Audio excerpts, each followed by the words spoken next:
بہت سارے ہمارے معاشرے کے حساب سے شادی ہو گئی.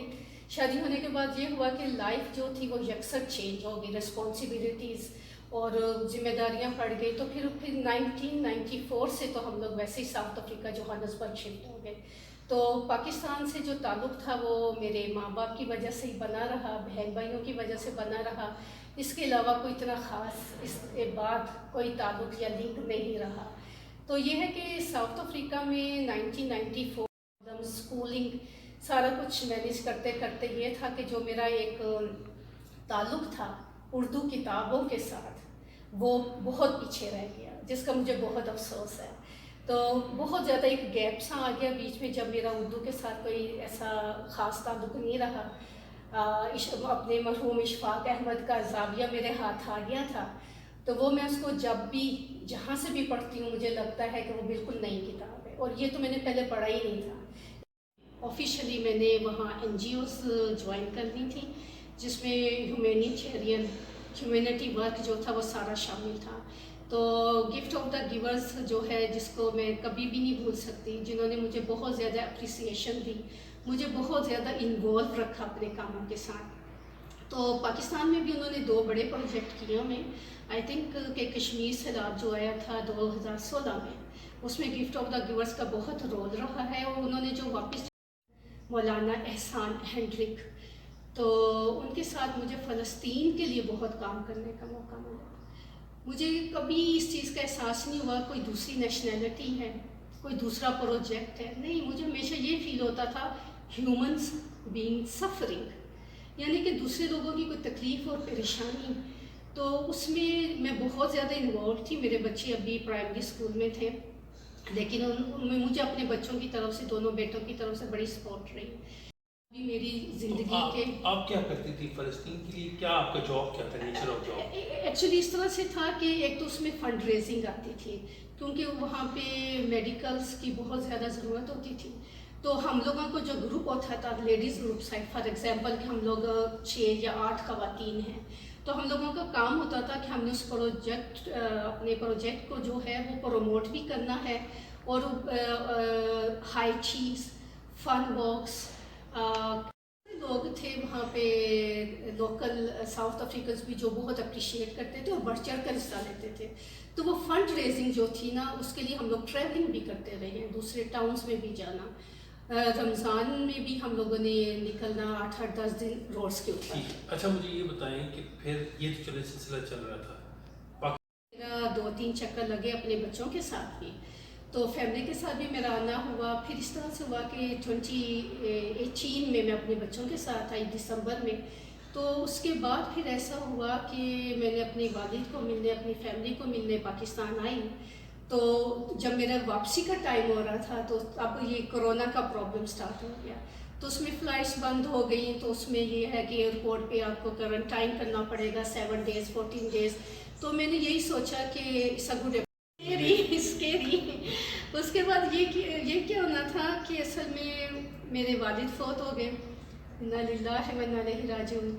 تو اس کے بعد پھر یہ تھا کہ ابھی میرے پاس ٹائم تھا، تو مجھے جو بیسٹ آپشن تھا میرے لیے وہ تھا ٹریولنگ، پاکستان کی سیاحت کرنا، جو کہ میں ساؤتھ افریقہ میں بھی کرتی ہوں.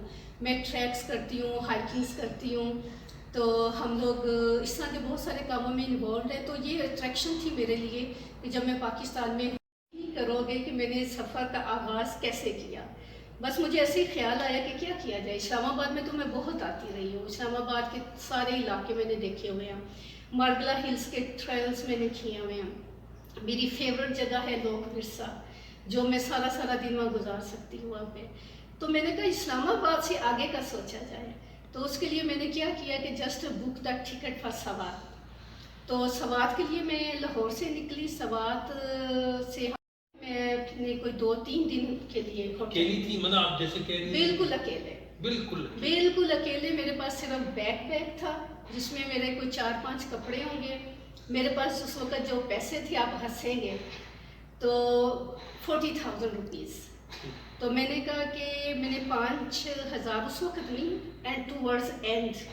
تو میں نے کہا کہ ان پیسوں سے جتنا ٹائم میں باہر گھوم سکتی ہوں، جتنی دیر میں باہر رہ سکتی ہوں، میں رہوں گی. تو بس یہ سوچ کے میں نے بیگ میں 4 کپڑے ڈالے تھے، یقین کر رہے ہیں آپ، اور کچھ نہیں. اور میں آ کے یہ فیصل موورز پہ بیٹھ گئی تھی. میں نے کہا جی جب بھی نکلیں گے سوات کے لیے مجھے بھی لے لیں ساتھ.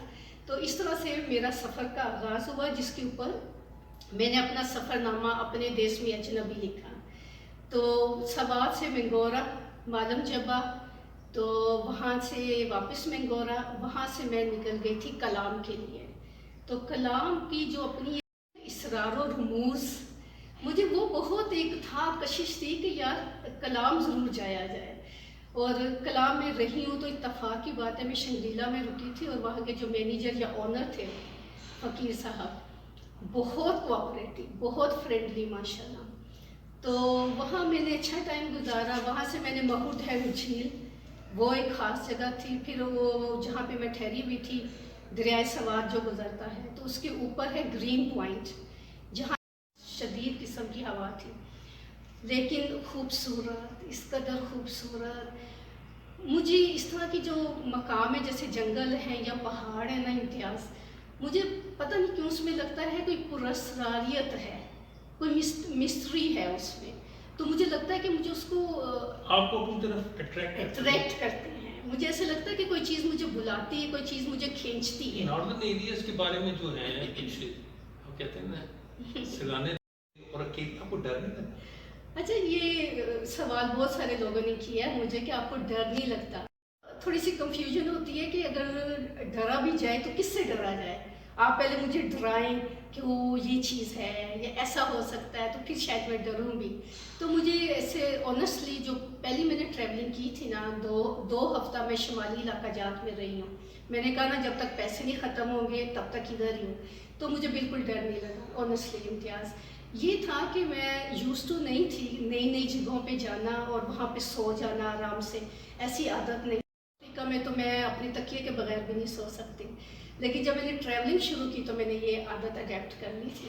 مجھے یہ بتائیں، آپ نے کہا کہ ساؤتھ افریقہ میں بھی آپ جو ہے ٹریولنگ کرتی تھی، جی. تو وہ کتنا سیف آپ نے فیل کیا اور یہ تجربہ کیسا؟ اچھا، یہ ہے نا کہ ساؤتھ افریقہ میں ہمارا ماشاءاللہ سے پورا گروپ ہے. ہم لوگ 6, 8, 10, 12 اس طرح سے لوگ مل کے ہائکنگ پہ جاتے ہیں. ایک بڑی سمپل سی ایگزامپلس آپ کو دوں گی. کیپ ٹاؤن میں ویل ٹریلز جو تھا ہمارا، وہ 5 دن کا ہائک تھی. تو ہم لوگ کوئی 12 لوگ تھے، کیونکہ ہم نے پے 12 طے کرنا تھا، چاہے آپ 10 جائیں چاہے 5 جائیں. تو اس طرح کی ٹریولنگ جو تھی وہ ہم لوگ کرتے رہتے تھے. ٹوائس اے منتھ، مہینے میں 2 دفعہ، ایک سنڈے چھوڑ کے نیکسٹ سنڈے ہم نے ڈیفینیٹلی مارننگ سے ایوننگ ٹریکس پہ جانا ہے، ہائکنگ پہ جانا ہے. بیابان، بنجر، سارا کچھ اپنی جگہ. لیکن یہ ٹریولنگ ہے جو ہائکنگ ہے وہ بڑی آرگنائز ہے، رائٹ. اگر آپ تھوڑا سا ڈیلے ہو گئے ہو، آپ نے لاسٹ کر دیا اپنا ٹریک، کیونکہ آپ پہاڑوں پہ جا رہے ہو، آپ ٹریکس پہ نہیں ہو. ہمارے ساتھ ہوا تھا ایسا، بلیک ایگل کنان پہ ہم لاسٹ ہو گئے تھے. تو وہ ہیلی کاپٹر آپ کو مانیٹر کرتا ہے. اتنے ٹائم کے اندر انہیں اس ڈیسٹینیشن پہ گروپ کو ہونا چاہیے تھا، وہ نہیں ہے، تو وہ آپ کو مانیٹر کرتا ہے. اور جہاں ہم نے جیسے رات کو سٹے کرنا ہے اور نیکسٹ ڈے ہم نے مجھے یہ نہیں پتا کلام سے نیکسٹ میں نے کہاں جانا ہے، تو میں خود اپنے آپ کو اجنبی فیل کر رہی ہوں. آپ کو جب آپ نے کہا کہ آپ جب سوات کے لیے نکلی اور آپ نے کہا کہ سوات جا کے میں بچانا چاہ رہی ہوں، آپ کچھ بھی نہیں ہے، بس آپ نے جو ٹھان لی وہ ٹھان لی، تو کوئی آپ کی فیملی میں یا کوئی فرینڈ یا کسی کو آپ کا خیال نہیں ہے کہ کسی کو ساتھ لے لیں؟ ویسے ہی پوچھ رہا ہوں. جی میں سمجھ سکتی ہوں. ایسا ہے کہ مجھے ایک تو ان کی روٹین کا پتہ تھا کہ بردر سسٹرز میریڈ ماشاء اللہ سے، جو ان کے بچے ہیں وہ اسکول گوئنگ، کالج گوئنگ ہے، تو وہ 2-4 دن جا سکیں گے. فرینڈس میں سے بھی ماشاء اللہ جو خواتین ہیں وہ ساری ہاؤس وائفز ہیں. وہ پھر ڈسٹرب ہوتا ہے. ہاں، اور اس طرح کا جیسے نا کوئی بھی کنسیپٹ بالکل نہیں تھا کہ کوئی بھی جوائن کرے.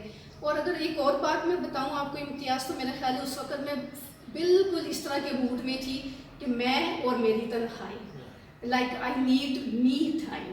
تو مجھے بالکل یہ نہیں تھا کہ میں کسی کے ساتھ جوائن کروں، کسی کو لے کے چلوں. کتاب دکھائیں، آپ کی کتاب کا جو عنوان ہے وہ تو آپ نے ہمارے زبردست اپنے دیس میں اجنبی. تو کیا آپ اپنے دیس میں اجنبی ہیں ویسے، یا یہ فیلنگ اب ختم ہو گئی؟ اب یہ فیلنگ جو ہے وہ ختم ہو گئی ہیں، بالکل ختم ہو گئی ہیں. اس وقت یعنی کہ تھوڑا سا میں کہتی ہوں میں اسٹریس میں بھی تھی، کیونکہ جو میرا پلان تھا واپس گھر جانے کا وہ تھوڑا سا اسٹک ہو گیا تھا، ڈیلیڈ ہو گیا تھا. لیکن یہ اچھی بات ہوئی کہ میں بجائے کہ میں ڈپریشن میں آتی، میں نے اپنے لیے ایک ڈیسٹینیشن نکال لی. اس کا انتصاب آپ نے کس کے نام کیا؟ اس کا انتصاب اوبویسلی مائی پیرنٹس. اگر آپ مائنڈ نہیں کریں تو میں تھوڑا سا شکریہ جی، شکریہ. Sorry guys, need glasses. انتصاب میرے والدین کے نام، جن کی محنتوں اور کاوشوں کا احساس مجھے خود ماں بننے کے بعد ہوا. اللہ میرے والدین کے درجات کو بلند فرمائے، آمین. اور میرے دونوں بیٹوں کے نام محمد وقار اور محمد سان، جن کی میری زندگی میں موجودگی آب حیات ہے، جن کی وجہ سے مجھے زندگی کے مسائل سے نبر آزما ہونے کا حوصلہ ہوا، جنہوں نے مجھے جینے کا مقصد دیا. ایکچولی دیکھا جائے تو کل کائنات آپ کے ماں باپ کے بعد میرا خیال ہے آپ کے اولاد ہی رہ جاتی ہے.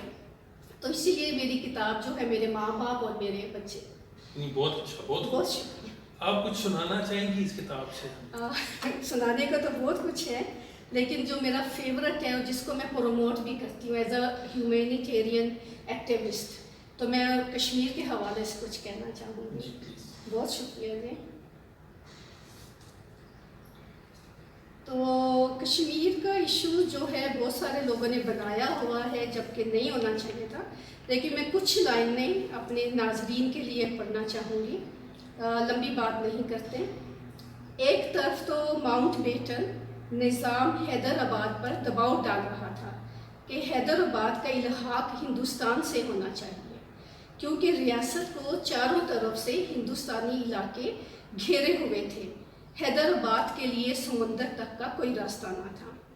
انگریز وائسرائے کو حیدر آباد کے بارے میں تو یہ جغرافیائی حقائق دکھائی دے رہے تھے، لیکن کشمیر جو جغرافیائی، تہذیبی، ثقافتی، تاریخی، مذہبی ہر اعتبار سے پاکستان کا حصہ تھا، 85% کشمیری مسلمان تھے، وہاں اسے یہ حقائق نظر نہیں آ رہے تھے.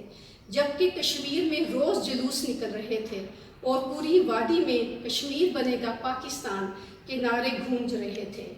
دوسری طرف ماؤنٹ بیٹن بیان دے رہا تھا کہ ہندوستان کی افواج آنن فانن کشمیر میں طیاروں کے ذریعے اتاری جائیں گی. سارا بندوبست کیا جا چکا ہے. آج 73 سالوں بعد میں دریا لائن آف کنٹرول کے اس کنارے پر کھڑی ہوں جو آزاد کشمیر میں ہے، اور دوسرے کنارے کو حسرت سے دیکھ رہی ہوں جو صرف چند گز کے فاصلے پر ہے، لیکن وہاں قدم رکھنے کی اجازت نہیں کیونکہ وہ مقبوضہ کشمیر ہے. ہندوؤں کے حامی ماؤنٹ بیٹن کا کیا گیا بندوبست مقبوضہ کشمیر.